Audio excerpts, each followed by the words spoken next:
Un garçon de 8 ans appelle le 911 pour signaler son beau-père, peu après, disparaît mystérieusement. Lorsque la police le retrouve enfin, il découvre un secret dévastateur. Avant de commencer l'histoire, n'oubliez pas de laisser un like et de vous abonner à la chaîne pour voir plus d'histoires comme celle-ci. Tommy Bennett fixait l'horloge numérique sur sa table de nuit jusqu'à ce que les chiffres se brouillent, 19h43. Maman ne rentrerait pas avant le matin, c'était encore une nuit de service au Hartford General. Ses petits doigts serraient son vieux pingouin en peluche, Monsieur Waddles, alors que des pas résonnaient à l'étage, des pas lourds et délibérés qui faisaient grincer les planches du parquet selon un schéma familier. James montait. Le vent de novembre faisait claquer la fenêtre de sa chambre et Tommy resserrait sa couverture autour de ses épaules. À 8 ans, il savait qu'il était trop grand pour les animaux en peluche, mais Monsieur Waddles était avec lui depuis toujours, depuis avant James, avant la peur silencieuse, avant ce nœud dans son estomac qui ne semblait jamais vouloir disparaître. La voix de James monta l'escalier, c'est l'heure des devoirs, vérifie tes devoirs, vérifie tes devoirs. Ces mots faisaient battre le cœur de Tommy à toute allure. La semaine dernière, James avait déchiré son projet de science parce que l'un des noms des planètes était mal orthographié, un travail bâclé reflète un esprit bâclé, avait-il dit, avec ce faux sourire qui n'atteignait jamais ses yeux, gardons ça entre nous, mon grand, je ne veux pas inquiéter ta mère. Tommy glissa hors de son lit, pieds en chaussettes, silencieux sur le parquet. Ses devoirs de mathématiques reposaient sur son bureau, chaque problème soigneusement résolu au crayon. Il les avait vérifiés 3 fois, mais et si ce n'était pas suffisant?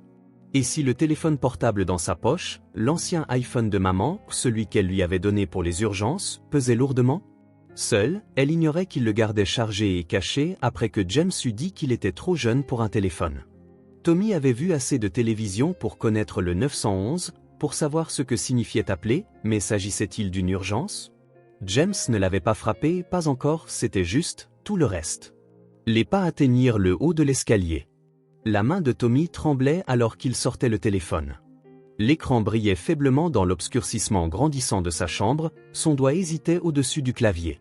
Ce matin-là, il avait surpris James, dans son bureau, au téléphone, parlant d'une voix froide, celle qu'il utilisait quand il pensait que personne n'écoutait.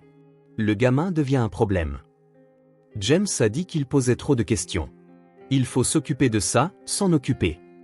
Ces mots avaient envoyé des frissons glacés dans les veines de Tommy. Une planche grinça dans le couloir. Tommy se précipita dans son placard, se glissant derrière les chemises accrochées et refermant presque la porte. Le téléphone tremblait dans sa main pendant qu'il composait 3 chiffres, rien que 3 chiffres. 911, quelle est votre urgence? La voix de l'opératrice, douce et féminine, se fit entendre. Tommy ouvrit la bouche, mais aucun son n'en sortit. « Allô, y a-t-il quelqu'un? S'il vous plaît » murmura-t-il, d'une voix à peine audible. « Aidez-moi, c'est mon beau-père. James Crawford, 47 Maple Street. J'ai peur. Êtes-vous en danger en ce moment? Pouvez-vous me donner votre nom? Tommy. Tommy Bennett. » Un bruit. « Mon pote, il arrive. » La porte du placard vola en éclats. James se tenait là, silhouetté par la lumière de la chambre. Sa chemise de ville était parfaitement repassée, sa cravate toujours nouée à sa gorge, un professeur d'histoire que tous les parents adoraient, l'entraîneur de la ligue de baseball l'été, mais ses yeux étaient différents maintenant. La voix de Tommy, devenue douce, presque tendre, « Qu'est-ce que tu fais là, mon grand ?» Le téléphone glissa des doigts engourdis de Tommy et s'écrasa sur le sol du placard. Il vit les yeux de James suivre le mouvement, vit à cet instant la compréhension naissante sur le visage de son beau-père, le masque de bonté se fissurer. « Qu'as-tu fait » chuchota James. Tommy recula précipitamment, s'enfonçant plus profondément dans le placard, n'ayant nulle part où aller. James se précipita pour l'attraper et Tommy vit sa propre terreur reflétée dans les verres à monture métallique de son beau-père. La dernière chose que Tommy entendit fut la voix de l'opératrice du 911, toute petite et lointaine. « Tommy. Tommy, êtes-vous là ?» Puis la main de James se referma sur son bras et le monde se transforma en un cauchemar de mouvement et de peur. Tommy savait, avec une certitude viscérale qui lui glaçait les os, qu'il devait s'enfuir, se cacher, survivre. Il ne savait tout simplement pas s'il en serait capable. La détective Diana Chin avait éteint les sirènes à 2 pâtés de maison du 47 Maple Street, mais laissé les gyrophares allumés. La nuit de novembre s'était installée tôt sur la rue résidentielle, les décorations de fête scintillant déjà dans les fenêtres voisines. 8 minutes s'étaient écoulées depuis l'appel au 911, trop longtemps. L'unité 14 était sur les lieux. Elle parlait dans sa radio tout en dégainant son arme, tandis que l'officier Mike Rivera arrivait derrière elle. La maison coloniale à 2 étages semblait paisible. Des lumières allumées en bas, un SUV dans l'allée, une maison de professeur, une maison de famille. Mais Sean avait appris depuis longtemps que les maisons gardaient leurs secrets mieux que les gens. L'enregistrement de l'opératrice résonnait dans son esprit. Un chuchotement d'enfant, de la terreur pressée contre la peau, puis des bruits de mouvement, une voix masculine d'adulte. Silence, Mike, prends l'arrière. Ordonna-t-elle, montant les marches du porche. La sonnerie de la porte retentit à l'intérieur, sans réponse. Elle essaya la poignée ou verrouillée, tout comme la porte arrière. Aucun mouvement visible, radio arrivera. Sean recula, examinant la façade de la maison. À l'étage, les fenêtres étaient noires, une chambre d'enfant probablement, un panier de basket fixé trop bas sur le garage, un vélo avec petite roue enchaîné à la rampe du Porsche Hartford PD, cria-t-elle, en frappant à la porte, ou rien. Le son des sirènes approchait tandis que des renforts arrivaient. Sean lança alors l'appel, déployer, fouiller le périmètre. La porte céda sous un craquement de bois éclaté. Sean pénétra, arme au poing, Rivera maintenant à son épaule. Le salon avait l'air mis en scène, chaque coussin disposé avec soin, aucun jouet ou encombrement, une photo de famille sur la cheminée montrant un homme, une femme et un garçon, semblant sortir d'un match de baseball. James Crawford, Sarah Bennett et Tommy. Leur dossier était passé en revue pendant le trajet. Claire, radio arrivera depuis la cuisine. Claire, réitéra-t-il depuis la salle à manger. Sean monta les escaliers, dont les marches grinçaient sous ses pieds. Le couloir supérieur s'étirait, sombre et silencieux, avec 3 portes. La chambre principale, la salle de bain, et au bout, une pièce ornée d'un bouclier de Captain America sur la porte ou la chambre de Tommy. La porte du placard était restée ouverte, des cintres en désordre, un téléphone gisant sur le sol, l'écran fissuré, et près du bureau, une chaise renversée, du papier éparpillé. La maison est claire, radio arrivera depuis derrière elle, aucun signe du garçon ni du beau-père. Sean rangea son arme dans son holster et s'agenouilla auprès des papiers épars, des devoirs de maths, chaque problème écrit minutieusement d'une écriture enfantine, avec des corrections en rouge dans la marge, travail bâclé, et c'est plus fort, décevant. Elle ramassa le téléphone tombé où l'appel au 911 était toujours connecté, bien que l'écran soit sombre. « Faites venir le CSU ici », ordonna-t-elle, et je veux que chaque unité disponible fouille les environs. Ils ne peuvent pas être allés bien loin. Pourtant, au moment où elle prononçait ces mots, un doute persistant s'immisçait. Quelque chose dans cette scène clochait, était mis en scène, comme le salon parfait du rez-de-chaussée. Son regard parcourut la pièce, notant chaque détail. Le bouclier de Captain America, des trophées de baseball, des avions miniatures suspendus au plafond, la chambre d'un petit garçon décorée selon l'idée qu'un adulte se ferait de ce qu'un petit garçon devrait désirer. Elle ouvrit davantage le placard, des vêtements suspendus avec une précision quasi militaire, triés par couleur. Qu'est-ce qu'un enfant de 8 ans ferait pour organiser ses habits de la sorte? La détective Rivera radioa depuis l'étage, nous avons trouvé quelque chose dans la cuisine. Rivera désigna un bloc-notes posé près du téléphone. La feuille supérieure était vierge, mais Sean pouvait distinguer des traces d'écriture en creux sur la page supérieure. Elle passa une lampe péniche au crayon sur le papier, révélant des mots imprimés en relief depuis la page d'en haut. Gérer la situation. Mardi soir, pas de boulash. Faites appeler la mère. Sean ressentit une froide certitude s'installer dans son estomac et lança un ordre. Tommy Bennett est désormais considéré comme en danger. Les unités se mobilisaient et le périmètre de recherche s'étendait. Sean se tenait devant la fenêtre de Tommy, regardant la rue assombrie. Quelque part, ce petit garçon de 8 ans, terrifié, espérait que quelqu'un viendrait à son secours. Mais il y avait autre chose ici, quelque chose qu'elle manquait, une forme sous l'évidence qu'elle ne parvenait pas à saisir. Son téléphone vibra, c'était la mère, Sarah Bennett, qui rappelait. Sean prit une profonde inspiration, se préparant à briser le monde de quelqu'un, mais avant qu'elle ne puisse répondre, Rivera réapparut en trombe. « Caméra de station-service », dit-il, il se pourrait qu'il se dirige vers le nord sur LI-91 depuis 20 minutes. Sean regarda une dernière fois cette pièce parfaite, le placard ordonné, les corrections en rouge, puis se détourna, déjà en mouvement. « Trouvons d'abord le garçon, résolvons l'énigme après », se dit-elle. Pourtant, en descendant les escaliers, ce sentiment tenace restait. Dans ses 18 années de travail de détective, elle avait appris à faire confiance à son instinct, et en ce moment, il hurlait que ceci était bien plus qu'une simple disparition. Elle pria juste qu'il trouve Tommy avant de découvrir exactement ce que signifiait « gérer la situation » pour James Crawford. La vie de Sarah Bennett changea à 6h43, un mercredi matin. Elle se promenait dans le parking du Hartford General, son uniforme encore imprégné de l'odeur antiseptique des urgences, lorsque son téléphone s'illumina avec 17 appels manqués. Sous les néons bourdonnants, la voix de la détective Diana Chin expliqua que son fils avait disparu, que son mari était introuvable, que sa maison était désormais une scène de crime. Les mots lui parvenaient à travers un tunnel d'obscurcissement grandissant, chacun frappant comme un coup physique. « Madame Bennett, êtes-vous toujours là ?» Les genoux de Sarah fléchirent et elle s'effondra sur le béton froid, adossée au pneu de sa Honda. Un agent de sécurité la retrouva 10 minutes plus tard, toujours serrant son téléphone, peinant à respirer autour du trou béant dans sa poitrine. Le trajet pour rentrer fut un flou. Elle s'attendait sans cesse à se réveiller pour se retrouver de nouveau aux urgences, à gérer une autre affaire de traumatisme, mais ce n'était plus la tragédie de quelqu'un d'autre, c'était la sienne. Du ruban de police jaune recouvrait sa porte d'entrée comme des cicatrices en colère.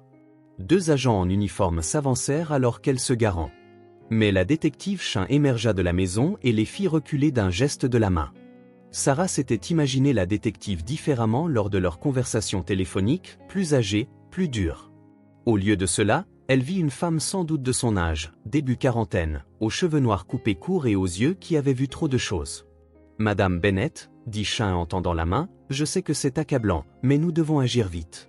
Pouvez-vous entrer et nous aider à comprendre ce qui a pu se passer ?» Sarah acquiesça, incapable de faire confiance à sa propre voix. La maison semblait anormalement silencieuse, trop calme, violée par la présence d'équipes médico-légales et d'agents en uniforme dans la cuisine. Sa tasse de café d'hier était toujours dans l'évier comme si c'était encore hier matin, lorsqu'elle avait serré Tommy dans ses bras en lui promettant de lui apporter des crêpes après son service. « Parlez-moi de mardi » incita Chin, la guidant vers la table de la salle à manger. Y a-t-il eu quelque chose d'inhabituel, un changement dans la routine? Sarah ferma les yeux, forçant son esprit à être clinique, comme elle le faisait avec les cas difficiles aux urgences. J'ai fait le service de nuit comme d'habitude, parti vers 18h. James aidait Tommy avec ses devoirs. Sa voix s'est fissurée. Il devait dîner de spaghettis ou le plat préféré de Tommy, et James? Comment se comportait-il? Normalement, répondit-elle d'une voix tremblante. Complètement normal. Il est un bon père pour Tommy, un bon mari. Ça n'a aucun sens. L'expression de Chin ne changea pas, mais quelque chose brilla dans ses yeux. Nous avons trouvé des choses inquiétantes dans la chambre de Tommy, des devoirs annotés de correction sévères. Diriez-vous que James était strict sur le plan scolaire? Qu'il voulait que Tommy réussisse? Sarah se défendit immédiatement, mais les souvenirs refaisaient surface, le silence grandissant de Tommy au fil de l'année, sa réticence à recevoir des amis, sa réaction parfois brusque quand James se déplaçait trop rapidement. Elle avait attribué cela aux difficultés d'adaptation dans une famille recomposée. Avait-elle été aveugle à quelque chose de plus sombre? Madame Bennett, dit doucement Chin, nous avons des images de vidéosurveillance d'une station-service sur LI 91 montrant un homme correspondant à la description de James, accompagné d'un enfant, horodaté à environ 20 minutes après l'appel de Tommy. L'image est floue, l'appel 911? Sarah interrompit, l'appel 911? Le visage de Chin s'adoucit d'un signe de compréhension. Nous ne vous l'avons pas encore fait écouter. Voulez-vous l'entendre? Sarah acquiesça, bien que tout en elle criait de ne pas le faire. Chin sortit une tablette, tapa sur l'écran, et soudain, la voix de Tommy emplit la pièce, petite, apeurée, n'ayant rien de l'enfant jovial qu'elle connaissait. « S'il vous plaît, aidez-moi. C'est mon beau-père. James Crawford, 47 Maple Street. J'ai peur. » L'enregistrement se poursuivit, capturant les bruits de la découverte, de la peur. Sarah pressa ses mains contre sa bouche, luttant pour retenir un cri semblable à celui d'un autre âge. Comment n'avait-elle pas vu? Comment n'avait-elle pas compris? Il y a autre chose, dit Chin, après que Sarah eut repris contenance. Nous avons trouvé ceci dans le bureau de James. Chin fit glisser une photographie d'un bloc-notes, des mots en creux montrant l'impression. Gérer la situation. Mardi soir, pas de boulash. Non, il doit y avoir une explication, murmura Sarah. James ne voudrait pas, répliqua Chin. Il ne pourrait pas. Mais alors que Sarah parlait, des souvenirs se reconstituèrent comme des éclats de verre brisés ou l'insistance de James à gérer toute la paperasse familiale, sa lente prise de contrôle de ses finances sous prétexte de l'aider pendant qu'elle se consacrait à sa carrière médicale, l'isolement progressif de ses amis et de sa famille, les changements dans le comportement de Tommy. « Oh mon Dieu !» souffla-t-elle. « Qu'est-ce que j'ai laissé entrer dans nos vies ?»« Ce n'est pas de ta faute, » affirma Sean d'un ton ferme. « Pour l'instant, nous devons nous concentrer sur la recherche de Tommy. Dis-moi, James possède-t-il des biens, des connexions en dehors de la région, des endroits où il pourrait se rendre ?» Sarah secoua la tête, puis s'arrêta. La maison d'été, l'ancienne maison de sa famille, dans le Vermont. Il disait l'avoir vendue il y a des années, mais le mois dernier, j'ai trouvé une facture de taxe foncière. Je pensais m'être trompé. Sean était déjà en mouvement, lançant des ordres à son équipe. Sarah s'assit à la table de la salle à manger, observant ses mains tremblantes. La lumière du matin traversait les fenêtres, soulevant la poussière en suspension, perturbée par l'activité policière, une lumière ordinaire pour une journée qui avait bouleversé son existence. Un jeune officier s'approcha avec une tasse de café qu'elle n'avait pas commandée. En tendant la main pour la prendre, ses yeux furent attirés par quelque chose dans l'encadrement de la porte de la cuisine, une légère décoloration, comme si quelque chose de lourd avait récemment frotté contre celui-ci. Elle s'apprêtait à le mentionner à Sean, mais la détective était déjà au téléphone, coordonnant avec les autorités du Vermont concernant la piste de la maison d'été. Sarah sirota son café sans vraiment en savourer le goût. Quelque part, son fils était seul et terrifié.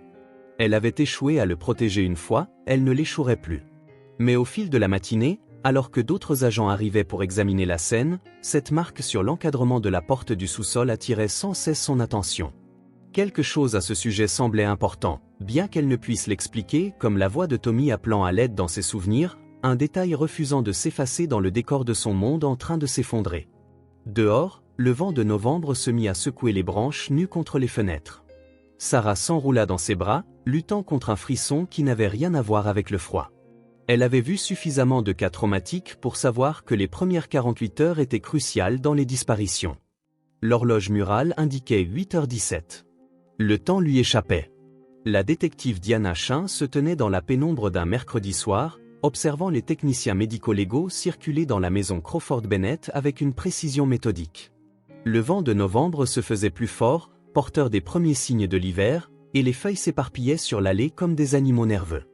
17 heures s'étaient écoulées depuis l'appel de Tommy, chaque minute semblant être un échec personnel. Les images de la station-service étaient frustrantes, l'horodatage indiquait 20h12, mardi, mais la qualité vidéo était médiocre. À travers une vitre embuée par la pluie, on pouvait distinguer un homme en manteau sombre et une silhouette d'enfant à sa taille, qui aurait pu être James et Tommy, ou n'importe qui d'autre. Un officier de l'État, de la police d'État, retrouva la voiture de Crawford. Sean se redressa aussitôt, alerté par l'information. La voiture avait été abandonnée sur une aire de repos près de la frontière du Massachusetts, vide. Mais ils avaient trouvé ceci. Il lui tendit un sac de preuves contenant une casquette de baseball pour enfants arborant le logo des Red Sox, la même que Tommy portait sur la photo de famille sur la cheminée.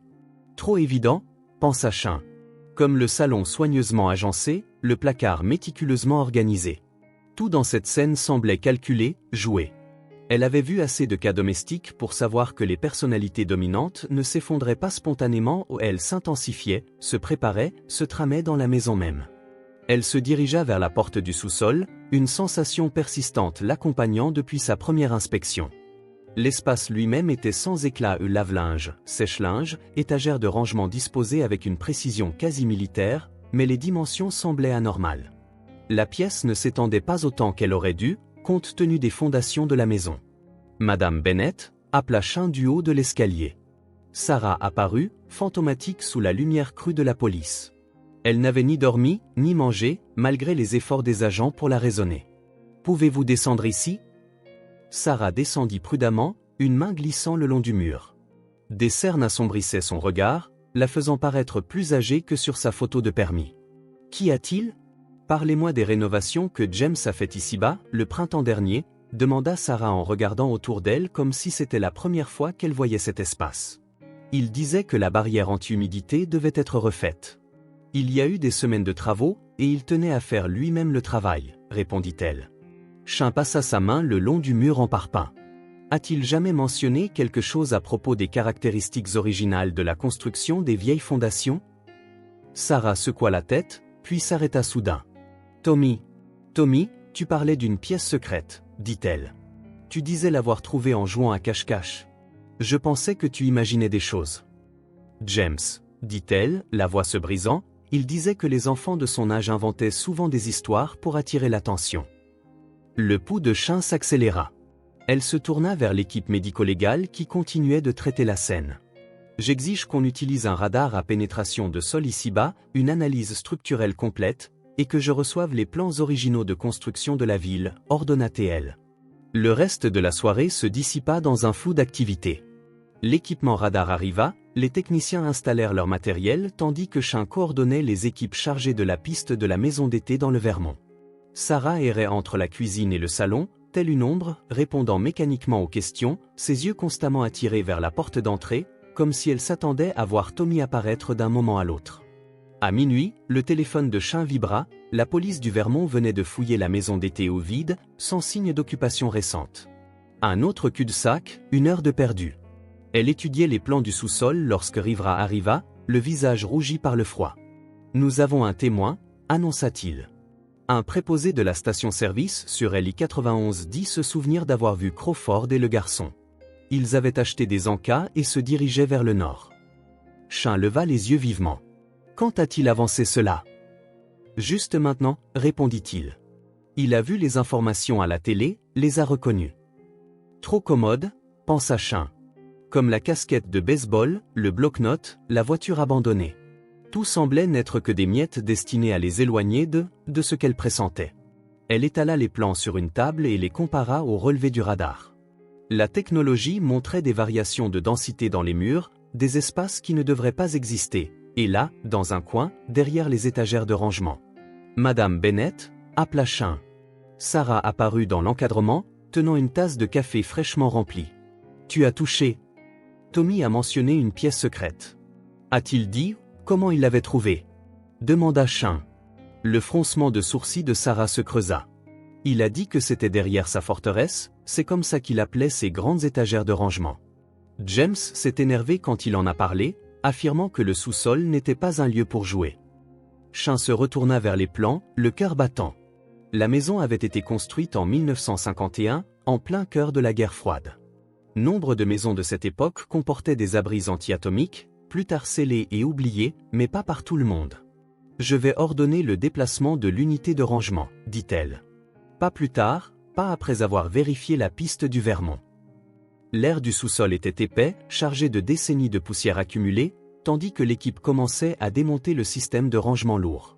Chaque étagère avait été boulonnée au sol et au mur avec du matériel industriel, bien plus solide que nécessaire pour du simple rangement. La porte de l'abri d'origine devrait se trouver ici, expliqua Rivera en consultant les plans derrière la dernière rangée d'étagères. Pendant qu'il travaillait, Shun relisait ce qu'il savait. James Crawford, un homme façonnant des apparences parfaites, qui avait choisi cette maison spécialement peut-être des années avant de rencontrer Sarah, et qui, pendant des mois, avait rénové le sous-sol en y installant des rangements destinés à dissimuler l'entrée de l'abri. « Détective », lança un officier, « nous avons trouvé quelque chose. » La dernière étagère cachait une partie du mur qui paraissait plus récente que le reste du béton frais, appliqué avec une précision telle qu'il se fondait presque dans la surface plus ancienne, sauf qu'on pouvait distinguer à peine les contours d'une lourde porte en acier. « Faites venir le matériel de découpe ici, » ordonna Shun, « et que les ambulanciers se tiennent prêts. » Sarah pressa sa main contre le mur, la voix tremblante. « Tommy, m'entends-tu » Le silence répondit, brisé seulement par l'arrivée du personnel d'urgence équipé de coupe-plasma et de matériel médical. Le sous-sol se remplit d'une agitation contrôlée alors qu'il préparait à forcer l'abri. Shun examina le mur, notant des détails que d'autres auraient pu ignorer, des éraflures dans le béton près du sol, un tuyau de ventilation soigneusement dissimulé derrière les étagères, peut-être expliquant comment quelqu'un pouvait survivre dans cet espace scellé. « Madame Bennett, je dois vous prévenir, si Tommy est là-dedans, il est en vie, » dit-elle doucement. Sarah, d'une voix ferme malgré ses mains tremblantes, répliqua. « Mon fils est en vie. » Le coupe-plasma s'alluma, sa flamme bleue traçant lentement les contours de la porte cachée. Des étincelles tombèrent au sol tandis que l'esprit de Shun s'emballait, envisageant les scénarios possibles. Si Tommy s'était réfugié ici mardi soir, trouvant un abri dans l'espace qu'il avait découvert en jouant innocemment. Un son se fit entendre, coupant à travers le bourdonnement mécanique du coupeur, un léger tapotement, presque imperceptible, venant de derrière le mur. « Faites bouger ces étagères », ordonna Shun d'une voix qui fendait l'air stagnant du sous-sol, et son équipe se mit à l'action. Elle ne pouvait se défaire de l'impression qu'il jouait le jeu de quelqu'un d'autre depuis le début. La véritable question n'était pas où James Crawford avait emmené Tommy, mais plutôt comment Tommy avait réussi à se cacher de James, et s'ils étaient déjà trop tard pour en connaître la vérité. Chapitre 5 – Secret enfoui.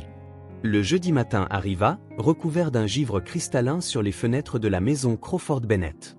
La détective Shun était assise à la table de la salle à manger, entourée de documents extraits du dossier personnel de James Crawford. Chaque document révélait une autre facette d'une vie soigneusement construite pour paraître normale, voire exemplaire, enseignant de l'année dans son ancienne école de Rochester, entraîneur de ligue de baseball avec un palmarès parfait, recommandations élogieuses uniformes dans leur louange. Pourtant, il existait des vides, des omissions précises que Shun avait passé les premières heures du matin à découvrir. 3 écoles en 10 ans, chacune précédée de plaintes de parents qui n'avaient jamais été consignées dans les dossiers, des inquiétudes quant à son attention excessive portée aux élèves en difficulté, le tout réglé en silence avant même qu'une enquête formelle ne puisse débuter. La voix de la détective Sarah Shun attira l'attention de tous lorsque la mère de Tommy apparut dans l'encadrement de la porte, toujours vêtue des habits d'hier, son insigne hospitalier en cuir suspendu négligemment autour du cou. « J'ai trouvé quelque chose dans le bureau de James », dit-elle en posant un journal relié en cuir sur la table. Il était caché derrière le classeur. Je n'avais jamais fouillé dans ses affaires privées auparavant. Shun ouvrit le journal, notant avec soin la calligraphie précise et la datation méthodique de chaque entrée. La dernière entrée était datée de mardi matin. Devient problématique. Intervention requise. Sujet toujours inconscient de la situation. Nous procéderons selon le plan de contingence. Je ne comprends pas, murmura Sarah, ses mains tremblant en s'asseyant. Quelle situation? Qu'est-ce qu'il préparait? Avant que Shun ne puisse répondre, l'officier riverain entra, portant une pile de plans extraits des archives de la ville. Détective, il faut que vous voyiez ça. Il étala les plans originaux de 1951 sur la table. Dans un coin du sous-sol, derrière l'endroit où se trouvaient désormais les étagères, se trouvait un schéma détaillé d'un abri anti-atomique. Des annotations en marge indiquaient des murs en béton armé, un système de ventilation et une réserve d'eau d'urgence. Sarah disait « Comment ça, Shun? Quand nous avons acheté la maison, James était tellement obsédé par le sous-sol qu'il y passait des heures, affirmant qu'il vérifiait les problèmes structurels. » Le téléphone de Shun vibra, l'équipe médico-légale venait de terminer leur analyse préliminaire des images de la station-service, l'horodatage avait été modifié. L'image de James et Tommy quittant la station datait de plusieurs semaines, d'une sortie père-fils banale, détournée pour créer une fausse piste. « Madame Bennett, nous devons déplacer ces étagères immédiatement. » Pas plus tard, pas après avoir vérifié la piste du Vermont. L'air dans le sous-sol était épais, chargé de poussière accumulée au fil des décennies, tandis que l'équipe commençait à démonter le système de rangement lourd. Chaque étagère était fixée au sol et au mur avec du matériel industriel, bien plus robuste que nécessaire pour du simple stockage. La porte d'origine de l'abri devrait se trouver ici, expliqua Rivera en consultant les plans derrière la dernière rangée d'étagères. Pendant qu'il travaillait, Shun passait en revue ce qu'il savait. James Crawford, un homme façonnant une apparence parfaite, qui avait choisi cette maison spécialement peut-être des années avant de rencontrer Sarah, et qui avait passé des mois à rénover le sous-sol, installant des étagères destinées à dissimuler l'entrée de l'abri. « Détective », lança soudainement un officier, « nous avons trouvé quelque chose. » La dernière étagère cachait une partie du mur qui paraissait plus récente que le reste du béton frais, appliqué avec une expertise telle qu'on ne pouvait la distinguer que si on savait où regarder, ou révélant à peine les contours d'une lourde porte en acier. « Faites venir l'équipement de découpe immédiatement », ordonna Shun. « Et que les ambulanciers soient sur le qui-vive. » « Madame Bennett, dit-elle doucement en se tournant vers Sarah, il faut vous préparer. Si Tommy se trouve là-dedans, il est en vie. » Sarah, la voix ferme malgré ses mains tremblantes, répliqua. « Mon fils est en vie. » Le coupe-plasma s'alluma, sa flamme bleue traçant lentement le contour de la porte dissimulée. Des étincelles jaillirent tandis que l'esprit de Shun envisageait les scénarios possibles. Et si Tommy s'était réfugié ici mardi soir, trouvant dans cet espace le refuge qu'il avait découvert en jouant innocemment? Soudain, un bruit se fit entendre, à peine perceptible au-dessus du vrombissement mécanique du Cooper, un léger tapotement, comme un objet métallique heurtant le béton derrière le mur. Déplacez ces étagères, ordonna Shun d'une voix tranchante, et son équipe se mit à agir. Elle ne pouvait se défaire de l'impression qu'il jouait le jeu de quelqu'un d'autre depuis le début. La véritable question n'était pas de savoir où James Crawford avait emmené Tommy, mais comment Tommy avait réussi à se cacher de James, et s'ils étaient déjà trop tard pour en découvrir la vérité. Les heures s'étirèrent tandis que le temps semblait suspendu. Le jeudi matin se leva avec un givre cristallin recouvrant les fenêtres de la maison Crawford-Bennett. La détective Shun, assise à la table de la salle à manger, était entourée de documents extraits du dossier personnel de James Crawford. Chaque document révélait une nouvelle couche d'une vie soigneusement orchestrée pour paraître normale, voire exemplaire, enseignant de l'année dans son ancienne école de Rochester, entraîneur de ligue de baseball invaincu, recommandations élogieuses d'une perfection trop polie, mais il existait des lacunes, des omissions précises que Shun avait découvertes après de longues heures d'investigation. 3 établissements scolaires en 10 ans, chacun précédé de plaintes de parents qui n'avaient jamais été officiellement enregistrées, des inquiétudes concernant son attention excessive envers les élèves en difficulté, toutes résolues en silence avant qu'une enquête formelle ne puisse être ouverte. La détective Sarah Shun fut interrompue par l'entrée de la mère de Tommy, qui se tenait dans l'encadrement de la porte, toujours vêtue des habits d'hier, avec son insigne hospitalier en cuir pendant négligemment autour du cou. « J'ai trouvé quelque chose dans le bureau de James », annonça-t-elle en posant un journal relié en cuir sur la table. Il était caché derrière le classeur. Je n'avais jamais fouillé dans ses affaires privées auparavant. Shun ouvrit le journal, examinant attentivement l'écriture soignée et la datation méthodique de chaque entrée. La dernière date indiquait mardi matin. Devient problématique. Intervention requise. Sujet toujours inconscient de la situation. Nous procéderons selon le plan de contingence. Je ne comprends pas, murmura Sarah, ses mains tremblant en s'asseyant. Quelle situation? Qu'est-ce qu'il préparait?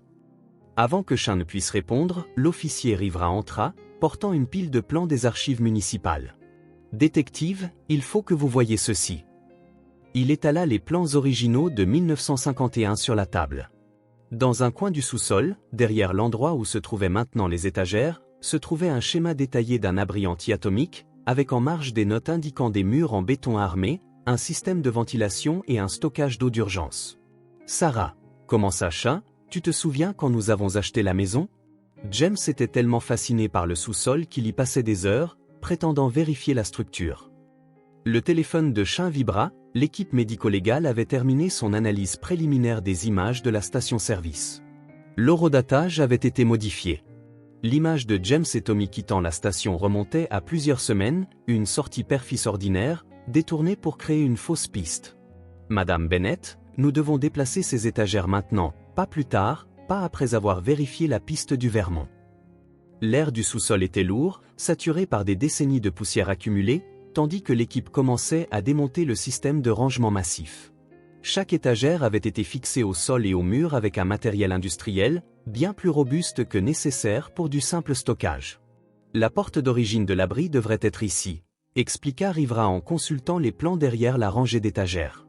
Pendant que l'équipe travaillait, Shun repassait en revue tout ce qu'il savait de James Crawford, un homme qui cultivait une apparence parfaite, qui avait choisi cette maison spécialement peut-être des années avant de rencontrer Sarah, et qui avait passé des mois à rénover le sous-sol, en installant des étagères destinées à dissimuler l'entrée de l'abri. « Détective », appela soudain un des agents, « nous avons trouvé quelque chose. » La dernière étagère cachait une section du mur qui semblait plus récente que le reste du béton frais, appliqué avec une expertise telle qu'on pouvait à peine distinguer ses contours d'une lourde porte en acier. « Faites venir l'équipement de découpe immédiatement », ordonna Shun. « Et que les ambulanciers se tiennent prêts. » Les ambulanciers avaient déjà positionné Tommy sur une planche dorsale, amorçant la procédure minutieuse de son déplacement hors de l'abri. Sarah, tenant la main de son fils, avançait à ses côtés, caressant ses cheveux. « Tommy, mon chéri, tu m'entends » murmura-t-elle, la voix brisée par l'émotion. Les yeux de Tommy s'ouvrirent, d'abord flous, puis se concentrant pour apercevoir le visage de sa mère. « Maman » dit-il d'un souffle rauque, la voix à peine audible, meurtrie par la déshydratation. « Je suis là, mon bébé, je suis là » répondit-elle en s'approchant, mais les ambulanciers la repoussèrent doucement pour procéder à leur évaluation. Tension artérielle 90/60, rapporta l'un d'eux. Légère hypothermie, déshydratation sévère. Nous devons le déplacer avec soin, il est resté trop longtemps dans cette position. Sean observait la scène avec l'œil aguerri d'une enquêtrice, notant chaque détail qui pourrait être crucial pour l'enquête, des éraflures sur l'intérieur de la porte, révélant la panique initiale de Tommy lorsqu'il s'était rendu compte qu'il était piégé, la disposition de l'étagère qui semblait avoir été délibérément déplacée pour créer une barrière entre lui et l'entrée. Sur le mur, près de la porte, Apple arrivera depuis l'entrée de l'abri, regardez ceci.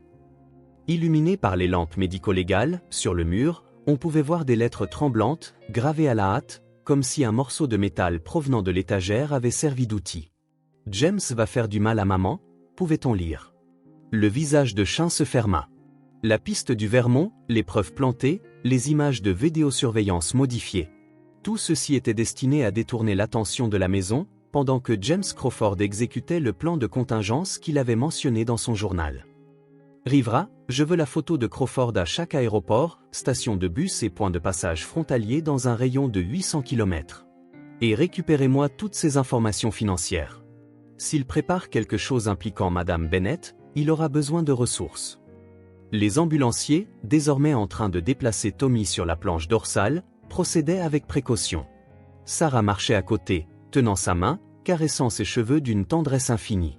Doigts tremblants, il est gravement déshydraté mais stable, rapporta le chef des ambulanciers. La source d'eau lui a probablement sauvé la vie, il aura besoin d'un traitement hospitalier immédiat, mais il devrait se rétablir complètement. En atteignant les escaliers du sous-sol, l'emprise de Tommy sur la main de sa mère se resserra soudainement. « Maman, racla-t-il, les papiers de mon bureau, ceux à ton sujet, il va chut, n'essaie pas de parler. » Sarah le calma, mais Sean se dirigeait déjà, avec Rivera et toute l'équipe, vers le bureau de Crawford. « Je veux chaque document, chaque dossier, chaque morceau de papier dans cette pièce. » Le soleil du matin filtrait à travers les fenêtres alors qu'il transportait Tommy jusqu'à l'ambulance qui l'attendait. Les voisins s'étaient rassemblés derrière le ruban de police dressé par l'activité accrue. Sean observait leur visage, se demandant si l'un d'eux avait soupçonné ce qui se cachait sous la surface du foyer Crawford Bennett. Dans l'ambulance, Tommy sombrait dans et hors de la conscience pendant que les ambulanciers administraient des fluides. Sarah s'assit à côté de lui, sa formation hospitalière en éveil, mêlée à ses instincts maternels, tandis qu'elle regardait l'équipe médicale travailler. La voix de Tommy, détective, était faible mais urgente, le sous-sol n'est pas le seul endroit où il cache des choses. Sean se pencha plus près. « Que veux-tu dire, Tommy ?» Son bureau de l'école, derrière les cartes d'histoire. Je l'ai vu y déposer des papiers quand il m'a fait rester tard après ses cours. Tu es en sécurité maintenant, l'assura Sean, mais son esprit s'emballait déjà. Elle croisa le regard de Rivera et hocha la tête en direction de leur véhicule. Il devait se rendre au collège Franklin avant que James Crawford n'ait l'occasion d'effacer toute preuve. Alors que l'ambulance s'éloignait, le téléphone de Sean vibra avec un SMS provenant d'un numéro inconnu. Son sang se glaça en lisant le message. « Vous avez trouvé le garçon, félicitations, mais vous n'avez aucune idée de ce qui se passe réellement. » Demande à Sarah au sujet de l'affaire Hopkins, elle saura ce que cela signifie. Le soleil du matin semblait soudainement plus froid alors que Sean regardait l'ambulance disparaître au coin de la rue. Ils avaient trouvé Tommy, mais elle avait le pressentiment que ce n'était qu'un début, bien loin d'être terminé. En fait, c'était probablement seulement le commencement. Le collège Franklin se dressait vide sous la lumière précoce de l'après-midi, sa façade en briques arborant la solennité institutionnelle de toutes les écoles en dehors des heures de classe. Les pas du détective Sean résonnaient dans les couloirs vides alors que la directrice, la docteure Margaret Winters, les conduisait à la salle de classe de James Crawford. Le claquement de ses talons sur le sol poli en lolium créait un rythme régulier qui correspondait à la tension grandissante de Sean.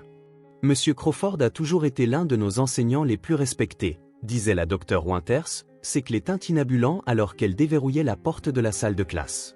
Ses élèves obtiennent constamment les meilleurs scores de test du district. « Je ne peux tout simplement pas y croire », ajouta-t-elle. « J'ai besoin que vous compreniez la gravité de cette situation », intervint soigneusement Sean. « James Crawford n'est pas simplement porté disparu. Nous avons des preuves d'un schéma de comportement suggérant une planification minutieuse à long terme. Maintenant, j'ai besoin d'avoir accès à tout dans son bureau, chaque dossier, chaque tiroir, chaque document. » La salle de classe semblait étrangement impeccable pour un espace qui devrait montrer des signes d'usage quotidien. 30 bureaux disposés en rangées parfaites, des cartes historiques recouvraient les murs, leurs bords alignés avec précision, une collection de souvenirs de la guerre de sécession occupait une vitrine verrouillée, chaque objet étant méticuleusement étiqueté. L'officier Rivera commença à photographier le tout tandis que Chan s'approchait du bureau de l'enseignant.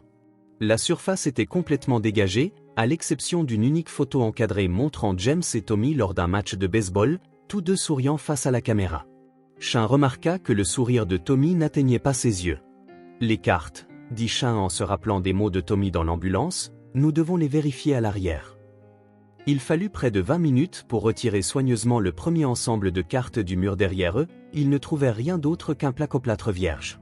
Le deuxième ensemble donna le même résultat, mais derrière la troisième section recouvrant le mur derrière le bureau de James, ils découvrirent ce qu'ils cherchaient. Un panneau caché, installé de manière professionnelle, se fondant presque parfaitement dans le mur.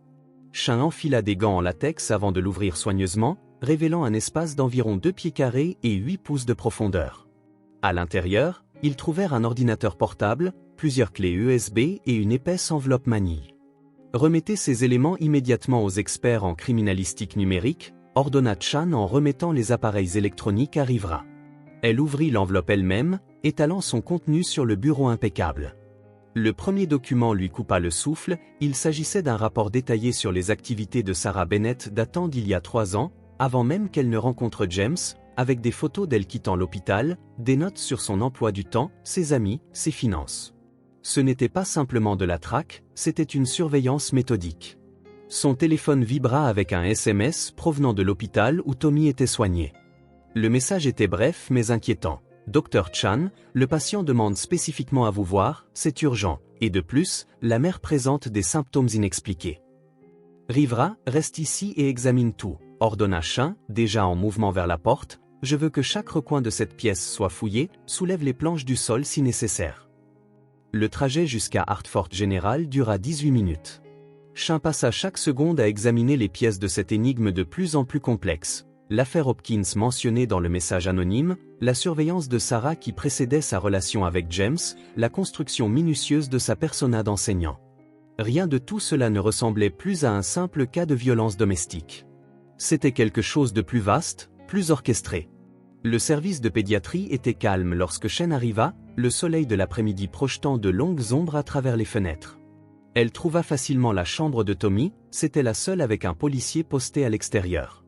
À l'intérieur, Tommy était allongé, appuyé dans son lit, enveloppé dans des couvertures chauffantes, avec 4 fluides s'infiltrant dans son bras. Son visage était pâle mais alerte. Sarah était assise à côté de lui, mais quelque chose dans sa posture semblait anormal. Ses mains tremblaient légèrement lorsqu'elle ajustait la couverture de Tommy. « Détective, as-tu trouvé ce qu'il y avait derrière les cartes ?» dit Tommy d'une voix plus forte qu'au moment du sauvetage. « Nous l'avons trouvé », confirma Chan en tirant une chaise près du lit. « Tommy, j'ai besoin que tu me dises exactement ce que tu as vu dans le bureau de ton beau-père, tout ce dont tu te souviens. » Tommy jeta un coup d'œil à sa mère, puis à Chan. « Ce n'est pas seulement à propos de moi, » dit-il doucement, « les autres enfants dans ces dossiers, ceux de ces anciennes écoles, et maman, ils t'observent depuis longtemps, avant même de te rencontrer. » Chan se pencha en avant. « Que veux-tu dire, Tommy? Quelle vue ?» Mais avant que Tommy ne puisse répondre, Sarah vacilla soudainement sur sa chaise, son visage se relâchant. « Je me sens... » Elle tenta de se lever et trébucha. « Maman !» s'écria Tommy en se précipitant pour la rattraper, alors qu'elle s'effondrait. Chan attrapa Sarah avant qu'elle ne touche le sol, la déposant doucement. « J'ai besoin d'un médecin ici !» cria-t-elle en direction de la porte. Le personnel médical accourut rapidement, transférant Sarah sur une civière pendant qu'il la conduisait pour un traitement immédiat. Chan remarqua quelque chose qui lui glaça le sang. Sur la table d'appoint, à côté de l'endroit où Sarah était assise, se trouvait une tasse de café à moitié vide, arborant le logo de la cafétéria de l'hôpital. Mais au fond, il y avait un résidu presque imperceptible de poudre blanche. Son téléphone vibra de nouveau avec un autre SMS anonyme. « Tu n'as jamais été la cible, tu étais l'arme. Hopkins Memorial Hospital 2019, renseigne-toi. » Chan regarda Tommy, qui observait la porte par laquelle ils avaient emmené sa mère, son visage masquant à la fois peur et détermination. Le détective murmura, « Il y a autre chose, quelque chose que je n'ai jamais dit à personne la première fois que j'ai rencontré James. à propos de ce qu'il a dit quand il pensait que j'étais endormi. Le bip régulier du moniteur cardiaque semblait devenir plus fort alors que Tommy se préparait à révéler ce qu'il savait. Dehors, par la fenêtre, des nuages orageux se rassemblaient, assombrissant le ciel de l'après-midi. Quoi que Tommy s'apprêtât à dire, Sean avait le pressentiment que cela allait tout changer dans ce qu'il pensait savoir sur cette affaire. Les lumières fluorescentes du service de pédiatrie projetaient une lueur crue alors que Tommy Bennett rassemblait ses forces pour parler. Le détective Sean attendit, observant ses petites mains agripper la couverture d'hôpital. Dans le couloir, les équipes médicales travaillaient frénétiquement pour stabiliser sa mère, leurs voix urgentes résonnant dans les corridors. La première fois que j'ai rencontré James, c'était à l'hôpital. Il est venu dans le bureau de maman pour parler de papiers d'assurance. Je faisais mes devoirs dans un coin en faisant semblant de dormir. Il a passé un appel téléphonique quand maman est sortie, commença Tommy d'une voix posée malgré son épuisement. Les doigts de Tommy se crispèrent sur la couverture. La position est parfaite, son accès au système de pharmacie est exactement ce dont nous avons besoin. Sean se pencha en avant, son enregistreur en marche. Te souviens-tu de quelque chose d'autre de cet appel? Il mentionna quelqu'un nommé Hopkins, qui disait qu'il ne pouvait pas risquer une autre erreur de ce genre. Tommy leva les yeux, étonnamment mûr pour ses 8 ans. Détective, je pense que ma mère tombe malade à cause de lui, à cause de quelque chose à l'hôpital. Avant que Sean ne puisse répondre, la docteure Elisa Martinez fit irruption dans la pièce, son manteau blanc flottant. Détective, nous avons identifié la substance dans le système de Sarah. C'est un composé sophistiqué de médicaments de qualité hospitalière, élaboré par quelqu'un ayant une connaissance intime des combinaisons pharmaceutiques. Est-elle stable? Sean intervint. Pour l'instant, nous effectuons des tests de toxicologie complets, mais cela ressemble à quelque chose qui s'est produit progressivement, de petites doses accumulées dans son système. La docteure Martinez baissa la voix, la tasse de café d'aujourd'hui n'a fait qu'accélérer le processus. Le téléphone de Sean vibra. L'équipe de criminalistique numérique avait craqué le laptop de James.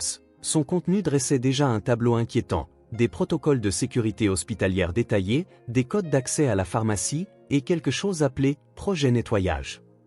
J'ai besoin de chaque dossier lié à Hopkins Memorial, ordonna Sean au téléphone, et procurez-moi tout ce que vous pouvez trouver sur leur département de pharmacie depuis 2019.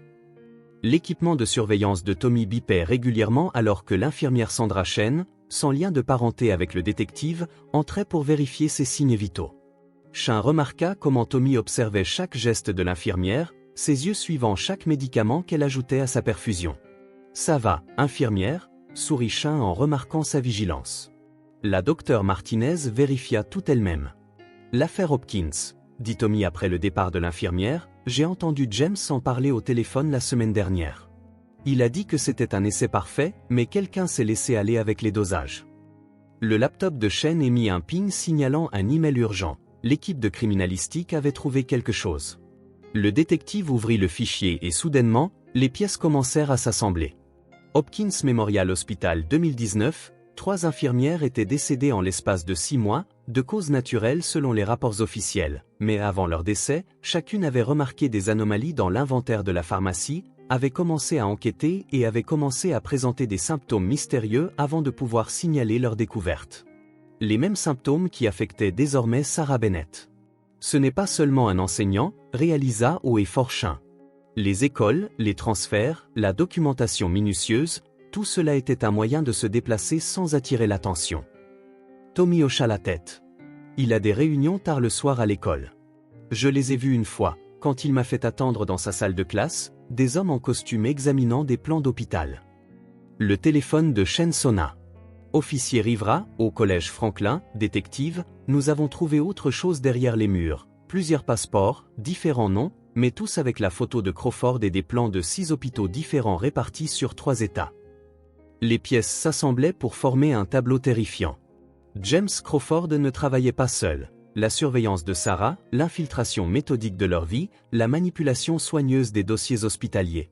C'était quelque chose de plus grand, une opération organisée ciblant les systèmes de pharmacie hospitalière, utilisant des employés de confiance comme complices involontaires, et Sarah Bennett, avec son accès au contrôle pharmaceutique de Hartford General, avait été la cible parfaite. Une alarme, code bleu, retentit soudainement dans le couloir de la chambre de Sarah. Tommy tenta de se lever, mais Chan le retint doucement alors que le personnel médical se précipitait devant la porte.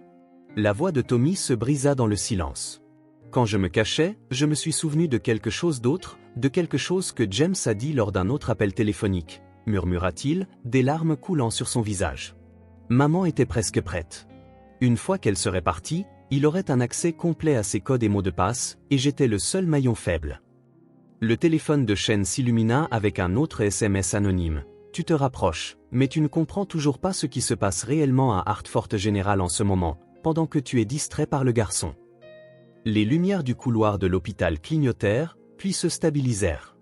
Dans le couloir, l'alarme « Code bleu » poursuivait son avertissement urgent, et par la fenêtre, Chan vit 3 SUV sombres entrer dans le parking de l'hôpital. Des hommes en costume sortirent avec des allures déterminées. Ils étaient à court de temps, le véritable jeu ne faisait que commencer. Le détective Diana Chin prit sa décision en quelques secondes. « Officier Maurice » appela-t-elle au garde à la porte de Tommy. Personne n'entre dans cette pièce sans l'autorisation directe de la docteure Martinez, l'infirmière Sandra Chen est la seule membre du personnel agréé. Elle se tourna vers Tommy, gardant sa voix calme malgré l'urgence qui coulait en elle. « J'ai besoin que tu me fasses confiance. Peux-tu faire cela ?» Tommy hocha la tête, le visage pâle mais déterminé. Par la fenêtre, ils purent voir les hommes en costume entrer par l'entrée principale de l'hôpital. Le téléphone de Chen s'illumina avec une mise à jour urgente de Rivera. La criminalistique avait trouvé des emails sur le laptop de Crawford. Hartford General n'est que la dernière cible, ils infiltrent les fournitures pharmaceutiques hospitalières dans tout le nord-est. Le groupe de Crawford remplaçait des médicaments essentiels par des contrefaçons, vendant les vrais médicaments sur le marché international. L'alarme « Code bleu » pour la chambre de Sarah se tut soudainement. La docteure Martinez apparut dans l'embrasure de la porte, le visage marqué par la tension. Nous l'avons stabilisé, mais à peine. Les résultats de toxicologie sont préoccupants. Quelqu'un a systématiquement remplacé ces médicaments prescrits par des versions contaminées. Le café d'aujourd'hui n'a fait qu'accélérer ce qui était déjà dans son système. La pharmacie, dit Chen, les pièces s'imbriquant. Nous avons besoin des codes d'accès de Sarah, mais il faut aussi l'écarter avant qu'elle ne remarque les anomalies dans les fournitures. Tommy n'était pas simplement un maillon faible, il était utilisé pour l'empêcher d'examiner de trop près l'inventaire de son département. Les lumières au plafond de l'hôpital clignotèrent à nouveau. Par la fenêtre, Chin vit d'autres véhicules sombres arriver dans le parking. Son téléphone vibra avec un autre SMS anonyme, l'accès à la pharmacie du 3e étage a été compromis. Dépêche-toi, détective.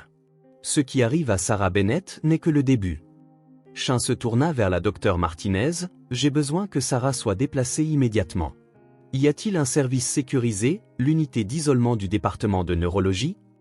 Accès restreint, système de ventilation séparé, répondit-elle.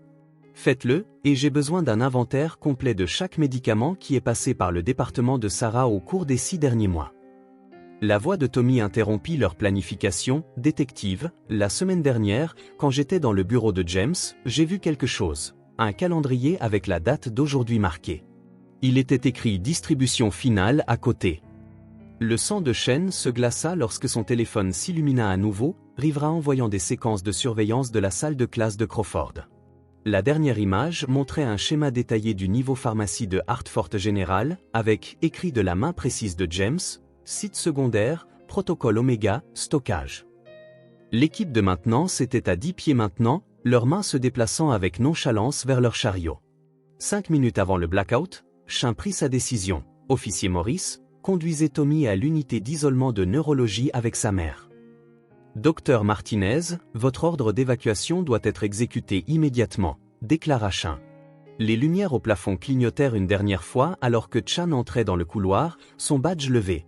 Police de Hartford, montrez-moi une pièce d'identification. Le principal ouvrier de maintenance sourit en tendant la main vers sa poche, mais Chan avait vu la bosse sous sa combinaison.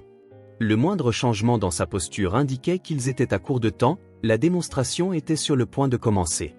Le premier coup de feu fit éclater la lumière fluorescente au-dessus de la tête de Chen, envoyant une cascade d'étincelles à travers le couloir assombri. Elle se cacha derrière un chariot de fourniture, tandis que le déguisement de l'équipe de maintenance se dissolvait en mouvements précis et coordonnés. L'alarme d'évacuation commença à retentir alors que l'ordre de la docteure Martinez prenait effet, son pouls urgent se mêlant au bruit du chaos qui éclatait dans tout Hartford General. Rivera, dit Chin dans son radio en ripostant, forçant les assaillants à reculer vers l'ascenseur, envoyez des unités tactiques au niveau de la pharmacie, cherchez tout ce qui est marqué d'un avertissement de radiation et retrouvez-moi, quoi qu'il se cache derrière ce mur. L'évacuation ordonnée de l'hôpital était devenue une course désespérée contre la montre. Par la fenêtre, Chan pouvait voir davantage de véhicules sombres arriver, leurs occupants se déplaçant avec une précision militaire vers les points d'accès du bâtiment. Le téléphone de Chen s'illumina avec une mise à jour urgente de la docteure Martinez, les patients en soins intensifs montrent des signes de détresse, les systèmes de secours contaminés affectent l'administration de leurs médicaments. Ils n'ont que quelques minutes avant que les dommages ne deviennent irréversibles. L'équipe tactique atteignit une lourde double porte marquée « Administration », derrière laquelle la lumière s'échappait par en dessous, la seule illumination dans l'aile autrement plongée dans l'obscurité. Chan entendit des voix, le bourdonnement doux des appareils électroniques, le clic des claviers. « Police de Hartford, montrez-moi vos mains », résonna la voix de Chen dans le couloir alors que son équipe faisait irruption dans la pièce. La scène à l'intérieur se figea comme un tableau. James Crawford se tenait calmement devant une rangée de moniteurs, entouré d'équipements techniques et de piles de fournitures pharmaceutiques, tandis que son équipe d'opérateurs était assise à des postes de travail, des dizaines d'écrans affichant des flux de sécurité d'hôpitaux à travers la région. Tout ce qu'ils avaient construit était exposé dans ce recoin oublié de Hartford Général. Le détective Chin, voyant Crawford sourire en se détournant des moniteurs, déclara, juste à l'heure prévue. « Je me demandais quand tu comprendrais », ajouta-t-il en faisant un geste en direction des écrans, « magnifique, n'est-ce pas ?» Des années de préparation, bâtissant un réseau que personne ne soupçonnait, en utilisant les espaces oubliés, l'infrastructure que tout le monde avait abandonnée. « Écarte-toi des commandes », ordonna Chin, son arme pointée sur la poitrine de Crawford, « c'est fini, fini. » Crawford rit doucement. « Détective, ce n'est que le début. Dans 4 minutes, la puissance de secours atteindra sa pleine capacité, chaque système compromis s'activera, chaque médicament modifié commencera son action. Des centaines de patients critiques dans si état. Pense aux gros titres, pense à la course désespérée pour nos fournitures de remplacement sûres. C'est de cela qu'il a toujours été question, réalisa Chin, ajoutant que créer une crise dont on pouvait tirer profit offrait le marché captif parfait. Le garçon compliquait les choses. Crawford admit, trop observateur pour son propre bien, que, comme sa mère, Sarah aurait fini par remarquer les écarts d'inventaire. Finalement, nous avions besoin de son accès, mais elle devait être écartée de l'équation, de manière soigneuse, naturellement. Le doigt de Chen se serra sur la détente. L'affaire Hopkins, ses infirmières, combien d'autres ajustements nécessaires? Crawford haussa les épaules, de petits prix pour une révolution dans la distribution pharmaceutique. Maintenant, dans 3 minutes, chaque hôpital de notre réseau sera en crise, leur seule option sera nos fournitures, nos prix seront le contrôle.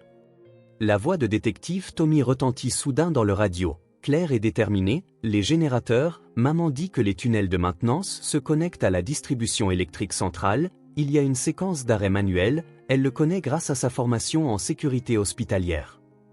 Le sourire de Crawford vacilla légèrement, vous ne pouvez pas couper l'alimentation de secours des unités de soins intensifs d'un hôpital, la responsabilité des médicaments délibérément contaminés.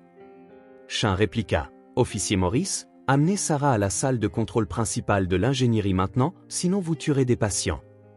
De toute façon, Cross, dit-il, son calme se brisant, que ce soit à cause de la perte de courant ou de notre démonstration, vous avez perdu, détective, acceptez-le.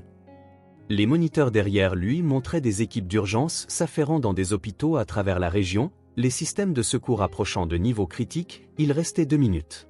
Le téléphone de Chen vibra avec un message de Rivera, l'équipe de déminage a trouvé le point de jonction de contrôle principal, prêt sur votre ordre. Elle regarda Crawford, ne voyant pas la façade soignée d'un beau-père préoccupé, mais la précision calculatrice de quelqu'un qui avait orchestré des meurtres de masse pour en tirer profit. Sarah Chin parla dans sa radio STK la séquence d'arrêt. Crawford se jeta sur son clavier, mais Chan fut plus rapide, son tir détruisit le moniteur central, envoyant des étincelles en cascade à travers le centre de commandement. L'équipe tactique intervint en sécurisant les opérateurs de Crawford alors que les lumières d'urgence clignotaient et s'éteignaient au milieu du chaos des arrestations et de la panne d'électricité. Le téléphone de Chen s'illumina une dernière fois, affichant un message du docteur Martinez. Les systèmes de secours avaient isolé avec succès les unités de soins intensifs, qui était passé à une alimentation d'urgence propre, les patients se stabilisant. L'aube se levait à l'extérieur de Hartford General alors que Sean conduisait James Crawford, menotté, par l'entrée principale. Les équipes d'urgence avaient contenu les systèmes contaminés et des unités du FBI se déplaçaient déjà pour sécuriser les installations compromises à travers la région. Sarah et Tommy regardaient depuis les marches de l'hôpital, enveloppés dans des couvertures, se soutenant mutuellement. Le détective Tommy appela en passant « Merci de m'avoir cru, de m'avoir retrouvé ». Sean s'arrêta, regardant le garçon qui avait survécu aux ténèbres et à la peur pour sauver d'innombrables vies. « Non, Tommy, merci d'avoir été assez courageux pour passer cet appel. » Sarah serra son fils plus fort alors que Crawford était placé dans une voiture de police en attente. Le soleil du matin attrapa les larmes sur son visage, non plus des larmes de peur maintenant, mais de soulagement, d'amour, d'un avenir retrouvé. « Que se passe-t-il maintenant » demanda Tommy doucement. Sean regarda l'hôpital, ses couloirs grouillant déjà du rythme habituel de la guérison et de l'espoir. « Maintenant, reposez-vous tous les deux, il va construire quelque chose de nouveau. » Elle se détourna alors que mère et fils s'embrassaient, leurs ombres se fondant dans la lumière grandissante derrière eux. Hartford General se dressait fièrement contre le ciel du matin, ses heures les plus sombres enfin passées, le jeu était terminé, les espaces cachés avaient été découverts, la vérité avait émergé des ombres portées par le courage d'un enfant qui avait refusé de rester silencieux. Parfois, réfléchit Sean en marchant vers sa voiture, les plus grandes victoires ne viennent pas des batailles que nous menons, mais des voix que nous choisissons d'entendre. L'aube s'était levée sur Hartford, apportant avec elle non seulement la lumière, mais aussi la justice, et quelque part dans le jour naissant, l'espoir faisait éclore un renouveau.